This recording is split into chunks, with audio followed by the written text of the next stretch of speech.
बिस्मिल्लाहिर्रहमानिर्रहीम। अस्सलाम वालेकुम। मैं हूं समर अब्बास, आपको अपने चैनल पर खुशामदीद कहूँगा। आज नाज़रीन एक तो अफसोसनाक और बड़ी अलार्मिंग खबर आ रही है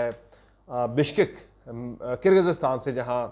पाकिस्तानी तलबा जो है मेडिकल के स्टूडेंट्स हैं वहाँ पे उन्हें चुन चुन के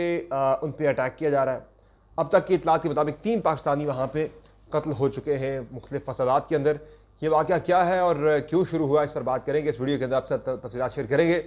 और नाज़रीन इसके अलावा बात करेंगे कि अब जो मामला है आज़ाद कश्मीर के अंदर जो हुआ था उसमें कुछ बड़ी तब्दीलियाँ की गई हैं। इस वाक़े के बाद कुछ ट्रांसफ़र तबादले हुए हैं जो आज़ाद कश्मीर के अंदर जो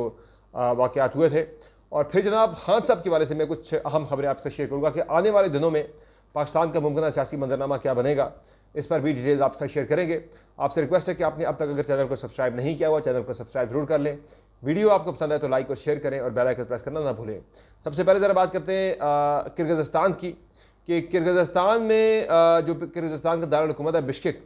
वहाँ बड़ी तादाद में तकरीबन 10,000 के करीब पाकिस्तानी तलबा और तालिबात मेडिकल के शोबे में ज़ेर तालीम हैं। और आज से कोई 2 साल पहले मैं ख़ुद गया भी था बिश्केक एक विज़िट पे, और वहाँ जाके मैंने ख़ुद भी देखे थे काफ़ी बड़ा सेटअप है वहाँ। बहुत बड़ी तादाद में पाकिस्तानी वहाँ पे नौजवान हमारे ज़ेर तालीम हैं। ज़्यादा वहाँ पे मेडिकल के शोबे में हमारे तलबा और तलबात एनरोल्ड हैं मुख्तलिफ यूनिवर्सिटीज़ के अंदर। और पाकिस्तानी कुछ यूनिवर्सिटीज़ का एक्सचेंज प्रोग्राम भी बिश्केक के साथ यानी किर्गिज़स्तान के साथ हमारा चल रहा है। अच्छा हुआ ये जनाब कि कल एक वहाँ पे झगड़ा हुआ कुछ मुकामी अफराद का, मुकामी कुछ नौजवानों का मिस्री नौजवानों के साथ। जो इब्तदाई इत्तलात वहाँ से सामने आई है कि मिस्र के कुछ नौजवानों के साथ उनका एक झगड़ा हुआ, और उस झगड़े में जो मिस्री नौजवान हैं उन्होंने काफ़ी मारा पीटा जो मुकामी बिश्केक के जो शहरी थे, जो रिहायशी थे वहाँ के, जो लड़के थे वहाँ के। उसके बाद ये किया जनाब कि वहाँ के जो लोग हैं ना वो बिल्कुल पागल हो गए। और वहाँ वैसे भी गैर मुल्कियों के हवाले से एक सोच एक पाई जाती है बड़ी मनफी किस्म की। तो लोग वहाँ पे हो गए मुश्तिल, और उन्हें किसी ने जनाब ये कह दिया या उन्होंने यानी मिसअंडरस्टूड किया कि भाई ये पाकिस्तानी है जिन्होंने मुकामी नौजवानों को मारा पीटा है। तो उन्होंने ये किया जनाब कि कल रात गए पाकिस्तानी जो हॉस्टल्स हैं, पाकिस्तानी तलबा और तलबात के जो हॉस्टल्स हैं उन पर अटैक करना शुरू कर दिया। तकरीबन एक हॉस्टल में तकरीबन कोई हज़ार बच्चे मौजूद हैं, कुछ 10 के करीब ये हॉस्टल्स बताए जा रहे हैं जिन पर अटैक किया गया है। और चुन चुन के हॉस्टल्स में से तलाश कर करके जो पाकिस्तानी नौजवान हैं उन्हें तशद्दुद का निशाना बनाया जा रहा है। जो वीडियो जो फुटेजेस मैंने देखी हैं उसमें जनाब बिश्केक की गलियों में, बिश्केक के बाज़ारों में, बिश्केक के जंगलात में पाकिस्तानी तलबा और तलबात, बिश्केक के जो पार्क्स हैं उनमें, सड़कों पे गलियों में पाकिस्तानी तलबा जो हैं वो बेचारे अपनी जान बचाते हुए भागते फिर नज़र आ रहे हैं। कोई इधर दौड़ रहा है, कोई उधर दौड़ रहा है, सर पर दौड़ रहे हैं, भाग रहे हैं अपनी जान बचा के। उनके ऊपर तो एक अवतार टूट पड़ी है, क़यामत टूट पड़ी है। रात गए तक मैंने चेक किया था जनाब, मुझे कोई भी ऐसा रिस्पॉन्स जो है वो गवर्नमेंट पाकिस्तान की तरफ से मुझे नज़र नहीं आया था। होना तो ये चाहिए जनाब कि फौरी तौर पर जो पाकिस्तानी वजारत ख़ारजा है वो रब्ता करे बिश्केक में, हंगामी रब्ता करके उन्हें कन्वे किया जाए भाई कि ये फौरी तौर पर इन फसादात को आप रोकें। पाकिस्तान के अंदर भी किर्गिज़स्तान के कुछ लोग जो हैं वो ज़ेर तालीम हैं, तो ये मसाइल ख़राब हो सकते हैं। तो इसलिए अब तक की जो इत्तलात मैंने देखी हैं उसमें तकरीबन 3 जो है स्टूडेंट पाकिस्तानी, 3 नौजवान जो कि मेडिकल के स्टूडेंट्स हैं बिश्केक के अंदर, वो इस अफसोसनाक वाक़े के अंदर अपनी कीमती जानें गंवा चुके हैं। मज़ीद अभी चूँकि एक लड़ाई रात गए तक जारी थी तो उसमें मज़ीद अभी तफसीलात सामने आना है, लेकिन 3 या 3 से ज़्यादा जो है मिनिमम नंबर जो है वो 3 है, इससे ज़्यादा नंबर भी हो सकता है खुदा ना खास्ता। अब यहाँ से पढ़ने के लिए बेचारे गए थे किर्गिज़स्तान में अच्छी तालीम के लिए, और वहाँ जाके उनके साथ इतना बड़ा हादसा हो गया। मे भी किसी पाकिस्तानी का रोल भी हो। अभी तक की इब्तदाई इत्तलात के मुताबिक तो यार जनाब के मिस्री नौजवानों के साथ उनके कोई झगड़ा हुआ था किर्गिज़स्तान के नौजवानों का, लेकिन अगर कोई पाकिस्तानियों ने भी किया है तो उन्होंने बड़ी मैं समझता हूँ कि किसी एक बंदे ने की होगी, लड़ाई की होगी, मारा होगा वहाँ के किसी मुकामी को, लेकिन बड़ी गैर जिम्मेदार हरकत थी जिसने भी किया जनाब। ये अगर कोई पाकिस्तानी था तो उसके लिए मैं कहूँगा कि उसकी जिम्मेदारी बनती है कि उसकी गलती की वजह से जनाब इतने लोग मारे गए। लेकिन इत्तलात ही आ रही है कि पाकिस्तानियों का कसूर कोई नहीं था इसमें मिस्री कुछ नौजवानों की लड़ाई हुई थी, उन्हें मिस्रियों को पाकिस्तानी समझते हुए पाकिस्तानी तलबा के हॉस्टल्स के ऊपर अटैक करके उन्हें तशद्दुद का निशाना बनाया जा रहा है। बाकी इसके अलावा जनाब जो आज़ाद कश्मीर के अंदर हुआ था रिसेंटली, मारा मारी हुई, लॉन्ग मार्च हुआ, एहतजाज हुआ, उसमें जो असल लोग थे उन्होंने अपने सर से काम उतार के जो गवर्नमेंट ऑफ एजुके थी उन्होंने, और मैं आपको ये भी बता रहा हूँ कि ये सारे मामलों को चीफ सेक्रेटरी आज़ाद कश्मीर खुद देख रहे थे। तो ये सारा मामला जो है वो IG आज़ाद कश्मीर के साथ डाल के IG आज़ाद कश्मीर सुहेल हबीब ताजिक, जो कि अभी चंद महीने पहले ही आज़ाद कश्मीर में दोबारा पोस्ट हुए थे, उन्हें वहाँ से बतौर IG आज़ाद कश्मीर के अहदे से उन्हें हटा दिया गया है और FIA में तैनात अब्दुल जब्बार साहब जो हैं ग्रेड 20 के ऑफिसर हैं, उन्हें नया IG आज़ाद कश्मीर तैनात कर दिया गया है। इसके अलावा जो है सुहेल हबीब ताजक साहब वो वाहिद IG हैं जिनका नाम अभी रिसेंटली दुबई लीक्स के अंदर भी आया था, लेकिन उन्होंने अपने तमाम तक जो डाटा था, यानी दुबई लीक्स इसकी वजह नहीं हो सकती, इसकी वजह जो आज़ाद कश्मीर के अंदर होने वाला एहतजाज था वही इसकी वजह है, क्योंकि दुबई लीक्स के हवाले से सुहेल हबीब ताजक ने अपने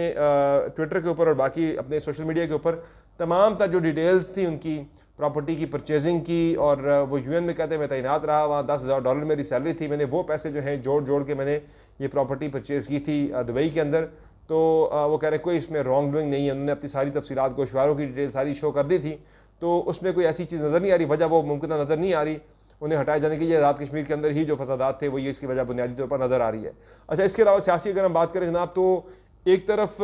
जो मैंने कल रात भी ज़रा इशारा किया था जनाब कि इस वक्त ना वो कहते हैं ना चौमुखी लड़ाई चल रही है, तो वो वाली सूरत हाल पाकिस्तान के अंदर जनाब चल रही है कि एक तरफ आप देखें तो जुडिशरी और आपको इस्टेब्लिशमेंट की लड़ाई नज़र आ रही है बड़ी वाज़े तौर पर, जिसमें कल आपने देखा कि फैसल वाडा को, मुस्तफ़ा कमाल को, जो कि प्रॉक्सी जिन्हें कहा जाता है इस्टेब्लिशमेंट की,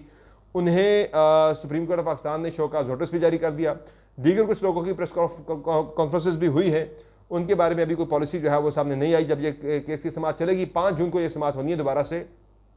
तो उसमें मजीद नामों के वाले से भी फैसला हो सकता है कि मजीद लोगों को भी शोकाज करना है या नहीं करना, क्योंकि प्रेस कॉन्फ्रेंसेस तो काफ़ी लोगों ने की थी। तो उधर से भी जो है वो अब रिस्पॉन्स यही आ रहा है जनाब कि कोई जो है वो माफ़ी नहीं होगी, बल्कि जो है डट के खड़ा हो जाएगा। फैसल वाडा का मौक़िफ़ भी आ गया भाई कि वो माफ़ी नहीं मांगेंगे और अपने मौके पर डट कर खड़े हो गए, और वो जनाब सुप्रीम कोर्ट ऑफ पाकिस्तान को जवाब देंगे, और अपने जवाब में वो बेसिकली वो PTI की तरफ इशारा कर रहे हैं कि जो पाकिस्तान तहरीक इंसाफ के मरकज़ी सेक्रेटरी इत्तलात थे रऊफ़ हसन साहब, उन्होंने भी chief justice Islamabad high court जो है उन्हें टाउट कहा था, इस तरह के वर्ड यूज़ किए थे। तो वो बेसिकली इस लड़ाई को ना वो मज़ीद बढ़ाने के चक्कर में, इसे यानी कि एक्सपैंड करने के चक्कर में वो करें बाकी लोगों के गर्दनें भी उतरे। ये उस दिन हुआ भी था जब फैसल वाडा साहब हमारे हम न्यूज़ आ रहे थे एक प्रोग्राम करी, तो मैंने उनसे पूछा था, मैंने कहा भाई ये क्या किया आपने, आपको तो नोटिस आ गया है। तो उन्होंने एक जुमला कहा था मुझे, फैसल वाडा ने कहा जी कि मैं तो डूबूंगा, मैं अकेला नहीं डूबूंगा, मैं बहुत सारों को लेकर साथ डूबूंगा। तो वो अब वो चीज़ें जो है वो नज़र आ रही है कि वो करे भाई सबको फंसाए, मैं अकेला नहीं जाऊँगा, मैं सबको लेके जाऊँगा। बाकी इसके अलावा जनाब खान साहब को लेकर और PTI को लेकर एक तो बड़ी पॉलिसी नज़र आ रही है जनाब के आने वाले दिनों में, जिस तरह मैंने कल बात की थी कि समरी ट्रायल करने का एक इरादा है इमरान खान के ख़िलाफ़, और दूसरा जनाब जो मामला है क्या कहते हैं इसको, ये समरी ट्रायल बेसिकली 9 मई के वाले से बात चली कि जिस तरह अगरतला साजिश केस के अंदर या पिंडी साजिश केस के अंदर जो है वो समरी ट्रायल हुआ था, तो इसमें अब एक ख़ास ट्रिब्यूनल बना के जो है वो ट्रायल इसका हो सकता है, यानी इमरान खान साहब का ट्रायल हो सकता है 9 मई के वाक़यात को लेकर। बाकी अब डील या मुज़ाकरात की बातें जो है वो फ़िलहाल अब ये चैप्टर क्लोज़ हो चुका है, कोई डील, कोई मुज़ाकरात, कोई मुफाहमत नहीं होगी। खान साहब ने भी बड़ा वाज़ेह कर दिया मैंने कोई मुफाहमत नहीं करनी, और उधर से भी आ चुका है इस्टेब्लिशमेंट की तरफ से भाई अगर होनी है मुफाहमत तो या मुज़ाकरात जब बातचीत होनी है तो वो PTI और मौजूदा हुकूमत की होनी है, हमने किसी किस्म के मुज़ाकरात में नहीं आना, और ना ही इमरान खान जो है वो हुकूमत से बात करने को तैयार है। तो इसलिए अब ये मुफाहमत या मुज़ाकरात जो हैं वो फ़िलहाल होते हुए नज़र नहीं आ रहे। अब तहरीक इंसाफ के लिए 2 रास्ते हैं, बेसिकली 3 रास्ते बनते हैं इमरान खान के लिए बाहर आने के लिए। रास्ता नंबर 1 ये जनाब कि वो इस्टेब्लिशमेंट के साथ या हुकूमत के साथ कोई मुफाहमत कर ले, जो मुझे होता हुआ नज़र नहीं आ रहा। रास्ता नंबर 2 ये जनाब के तहरीक जो है पाकिस्तान तहरीक इंसाफ की जो मूवमेंट है वो मूवमेंट इतनी स्ट्रॉन्ग चले, इतनी मजबूत मूवमेंट चले, इतनी इफेक्टिव और इतनी मौसर किस्म की मूवमेंट चले कि जनाब वो सब कुछ को हिला के रखते, पूरे निज़ाम को हिला कर रख दे, तो उस पर तहरीक इंसाफ जो है वो अपनी मंजिल तक पहुँच सकती है। अच्छा, इस मूवमेंट के वाले से पाकिस्तान तहरीक इंसाफ ने जो अपनी मूवमेंट स्टार्ट की भी है उसमें अब एक्सपेक्ट चेक किया जा रहा है। तहरीक इंसाफ की कैलकुलेशन ये है, खान साहब की कैलकुलेशन ये है जनाब कि जिस तरह से आज़ाद कश्मीर के अंदर लोग निकले थे उसी तरह से लोग अब जो है वो पाकिस्तान पूरे के अंदर निकलेंगे और एक इनकलाब बर्पा हो जाएगा। तो जनाब ये सिस्टम सारा जो है उसमें ये मौजूदा जो लोग बैठे फॉर्म 47 वाले जनाब ये उसमें उसकी लपेट में आ जाएंगे और PTI जो है वो अपना हक हासिल कर लेगी। इस तरह से मुझे पंजाब की हद तक जो है वो फ़िलहाल इतनी ज़्यादा मुझे उम्मीदें नज़र नहीं आ रही हैं, यानी जो PTI कैलकुलेट कर रही है कि पंजाब के लोग निकलेंगे और एक इनकलाब बर्पा होगा। KP के लोग आज भी अगर आप कहते हो इमरान खान या कोई भी PTI की तरफ से इशारा आए तो पूरा KP के उठ के आके ना पूरा खैबर पख्तूनख्वा उठ के आके अटक के बॉर्डर पे आके बैठ जाएगा, यानी पंजाब और KP के बॉर्डर के ऊपर आके बैठ जाना है। फिर इसके अलावा अगर दी जाए AJK में कॉल दी जाए वहाँ के लोग निकल आएंगे, GB में कॉल दी जाए वहाँ के लोग निकल आएंगे। अगर पंजाब में इतने बड़े पैमाने पर लोग मुझे निकलते हुए नज़र नहीं आ रहे, और जब तक पंजाब नहीं निकलता पाकिस्तान तहरीक इंसाफ की मूवमेंट जो है उसका कामयाब होना मुश्किल है। लेकिन फ़िलहाल तो जो इमरान खान की सोच है, जो स्ट्रेटजी है वो यही है जनाब कि सबको रखते हैं दबाव में, और अब उन्होंने कल एक फ़ैसला ये भी किया जनाब कि उन्होंने army chief general Asim Munir को ख़त लिखने का फ़ैसला भी किया है, और वो कह रहे हैं जो कुछ AJK में हुआ है, अवाम को जो है वो फ़ौज के सामने लाना ये कोई मुनासिब एक फ़ैसला नहीं है, मुनासिब सोच नहीं है। तो वो ये कह रहे हैं कि अगर अवाम की तरफ से कल को कोई अगर मुश्तैल हजूम पूरे पाकिस्तान के अंदर भी निकलते हैं, और यानी कि पूरे पाकिस्तान में अगर एक मूवमेंट वाली सूरत हाल बन जाती है, पूरे पाकिस्तान में लोग AJK की तरह से निकल आते हैं बाहर, तो वो कह रहे हैं कि फ़ौज को उस मामले में सामने नहीं आना चाहिए। तो इस पर वो बाकी वो खान साहब ने ये भी कहा जनाब, ये खत जो मैं लिख रहा हूँ आर्मी चीफ को, ये मैं अपनी ज़ात के लिए नहीं बल्कि मुल्क के लिए लिख रहा हूँ जनाब कि इस वक्त जो है वो सूरत हाल को कंट्रोल करने की ज़रूरत है, एक बेहतर अंदाज में, एक जो है ना इस इफेक्टिव वे में, एक स्ट्रेटजी के तहत, वरना ये हालात सबके काबू से बाहर हो जाएंगे। और वैसे भी अब जो मुबसरीन हैं सियासी, वो इस बात पे अब यानी कि कन्विंस होना शुरू हो गए हैं कि जो हालात है पाकिस्तान के, ये अगर इन्हें ठीक ना किया गया अगले 1-2 महीने मजीद, तो ये इस नहज पर पहुँच जाएगी, नहीं चीज़ें पॉइंट ऑफ नो रिटर्न पर भी पहुँच सकती है। मुल्क में जो जमहूरी निज़ाम है ये भी लिपट सकता है, ये निज़ाम भी बिल्कुल यानी रैपअप हो सकता है अगर चीज़ें दुरुस्त नहीं की जाती। जिस तरह मैंने बात की शुरू में कि जुडिशरी की लड़ाई है फ़ौज के साथ, फिर PTI की लड़ाई चल रही है फ़ौज के साथ, और जुडिशरी की लड़ाई चल रही है PTI के साथ, यानी हर कोई जो है वो दूसरे के साथ इस वक्त जो है वो इन स्टेट ऑफ वॉर जो है वो नज़र आ रहा है, एक लड़ाई की कैफियत नज़र आ रही है, शो ऑफ यानी एक प्रॉपर जो है वो एक स्टैंड ऑफ की कैफियत जो है वो नज़र आ रही है, सॉरी शो डाउन की। तो मुझे इसमें जो है वो स्टैंड ऑफ जो है ये मज़ीद बढ़ता हुआ ही नज़र आ रहा है, इसमें कोई मुझे उम्मीद नज़र नहीं आ रही कोई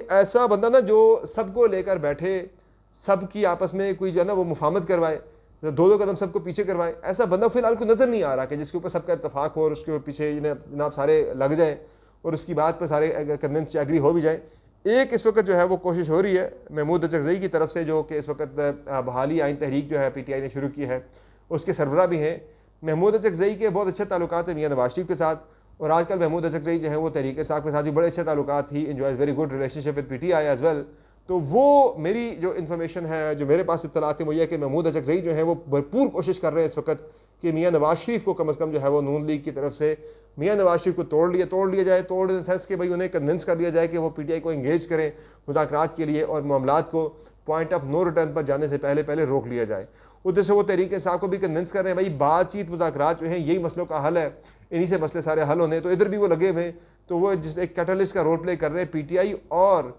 नून लीग यानी मियां नवाज शरीफ को करीब लाने के लिए कि जनाब ये ज़ाती इख्तलाफात को छोड़कर फिलहाल पाकिस्तान का सोचें, पाकिस्तान की जो एक जो यानी कि नुकसान है उससे रोका जा सके। तो PTI जो कहती है भाई हम अपनी ज़ाती जंग लड़ नहीं रहे, हम तो पाकिस्तान का केस लड़ रहे हैं। बहरहाल जो भी नून लीग से बात करें तो वो भी कहते हैं हम पाकिस्तान का केस लड़ रहे हैं। तो इसमें ज़रा थोड़ी जो है ना ज़रा सब्र तहम्मुल से काम लेना बड़ा ज़रूरी हुआ है दोनों साइड्स पे। बहरहाल जो खबर मैंने आपको दी है महमूद अचकज़ई इस पर काफ़ी काम कर रहे हैं, आने वाले दिनों में पेशरफ्त हो सकती है। 28 मई के बाद पर्टिकुलरली इसमें कोई बड़ी पेशरफ्त आपको नज़र आ सकती है। अल्दो PTI मानती है या नहीं मानती है एक अलग बहस है। अच्छा, तीसरा जो रास्ता है, ये 2 रास्ते जो हो गए, एक मैंने बताया कि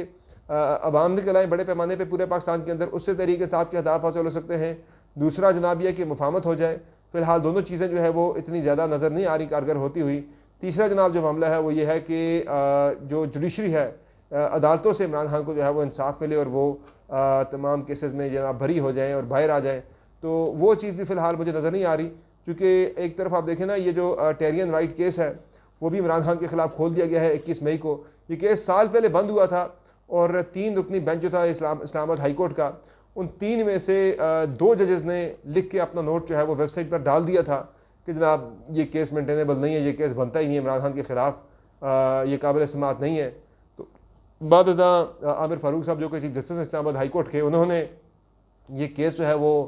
इसे यानी उस फैसले को हटवा दिया था वेबसाइट से और कहा था जनाब कि इसे 3 रुकनी लार्जर बेंच जो है वो सुने। और अब 3 रुकनी बेंच फिर से बन गया है तारक जहांगीरी साहब की सरबराही में, और ये अब 21 तारीख को इस केस की समाअत करेगा। तो ये बड़ा इंपॉर्टेंट मामला है कि इन्हें नज़र आ रहा है कि एक के बाद एक केस में मजीद खान साहब को फंसाने की, PTI के चेयरमैन को फंसाने की कोशिश हो रही है। कि जिस तरह से आपने देखा 190 मिलियन पाउंड केस, यानी जिसे अलकादर ट्रस्ट केस भी कहा जाता है, उसमें भी समाअत जो है वो मजीद अब तेज़ कर दी गई है ताकि जल्दी जल्दी ट्रायल कंक्लूड हो। चूँकि मैंने कल भी बात की थी कि अब साइफर केस को या जो इद्दत में निकाह वाला केस है उसे अब मजीद स्ट्रेच करना मुश्किल हो गया। पहले भी 1.5-2 महीने से ये केसेस डिसाइड हो जाने चाहिए थे, हाई कोर्ट के लेवल पर नहीं हुए। अब इन्हें मजीद स्ट्रेच करना जो है वो मुमकिन नज़र नहीं आ रहा। तो ये जनाब आज की इंपॉर्टेंट चीज़ें हैं। इंशाअल्लाह अगली वीडियो में फिर आपकी खिदमत में हाजिर होंगे। सबसे इंपॉर्टेंट मामला जो है मुझे जो इस पर तशवीश है इस वक्त, वो इस वक्त सूरत हाल जो किर्गिज़स्तान की बनी हुई है वो बड़ी तशवीशनाक है। अल्लाह के हजूर ये दुआ है कि जो किर्गिज़स्तान में फंसे हमारे पाकिस्तानी हैं, जो हमारे बच्चे हैं, स्टूडेंट्स हैं, उनके लिए अल्लाह आसानियाँ पैदा करे, और उनके जो यहाँ पे लवाकिन, उनके जो अजीज़ व अक़रबा हैं, उनको भी अल्लाह इस परेशानी से निकाले। इस दुआ के साथ आपसे चाहिए इजाज़त। अपना बहुत ख्याल रखिएगा। अल्लाह के बाद।